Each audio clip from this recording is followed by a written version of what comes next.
नमस्कार, मैं हूं अमित चौबे अनमोल और आप देख रहे हैं पल पल भारत। साथियों, आज हम बात कर रहे हैं महान साम्राज्य के एक विशाल आधिपत्य की।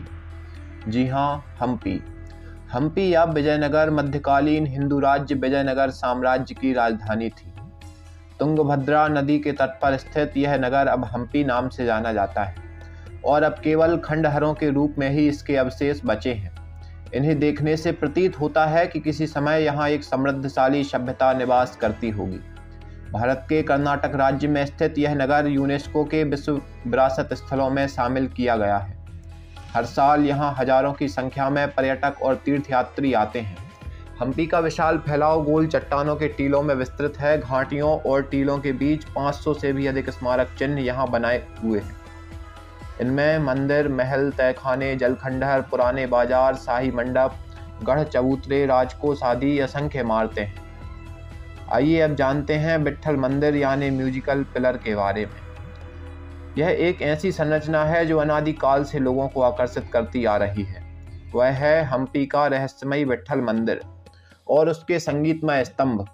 हम्पी के आकर्षण का केंद्र कहा जाने वाला यह मंदिर वास्तव में भव्यता और वास्तुकला की दृष्टि से एक उत्कृष्ट कृति है। इस जगह की खूबसूरती को बयां करने के लिए शब्द कम पड़ जाएंगे। इस मंदिर के विशाल परिसर में मंडप, हॉल और कई अन्य मंदिर हैं। इस मंदिर का निर्माण 15वीं शताब्दी में देवराय द्वितीय के शासनकाल के दौरान किया गया था। वह विजयनगर साम्राज्य के शासकों में से एक थे। वह मंदिर विट्ठल को समर्पित है और इसे विजया विट्ठल मंदिर भी कहा जाता है। विट्ठल को भगवान विष्णु का अवतार भी कहा जाता है। किंवदंतियों के अनुसार यह मंदिर भगवान विष्णु के विट्ठल रूप के लिए ही बनाया गया था, लेकिन जब उन्हें पता चला कि यह मंदिर बहुत भव्य है तो वह पंढरपुर में अपने साधारण घर में रहने के लिए लौट आए।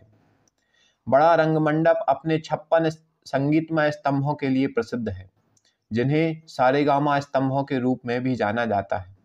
इनका श्रेय उनसे निकलने वाले संगीतमय सुरों को दिया गया है।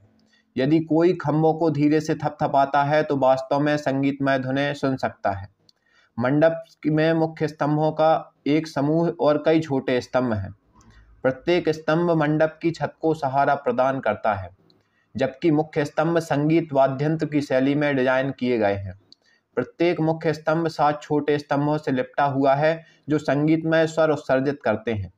इन खंभों से निकलने वाले प्रत्येक स्वर से अलग अलग ध्वनियां निकलती हैं, जो तार, ताल और वायु वाद्ययंत्र बजाने के साथ साथ बदल जाती हैं।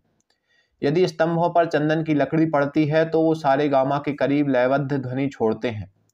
लयबद्ध ध्वनि उत्पन्न करने वाले स्तंभों के पीछे का कारण अभी तक ज्ञात नहीं है, लेकिन वे अभी भी आगंतुकों को आकर्षित करते हैं। यदि संगीतमय स्तंभों ने आपके प्रति रुचि जगाई हो तो इस स्थान पर अवश्य जाएं और अपने लिए संगीतमय स्वर बजाने का प्रयास करें।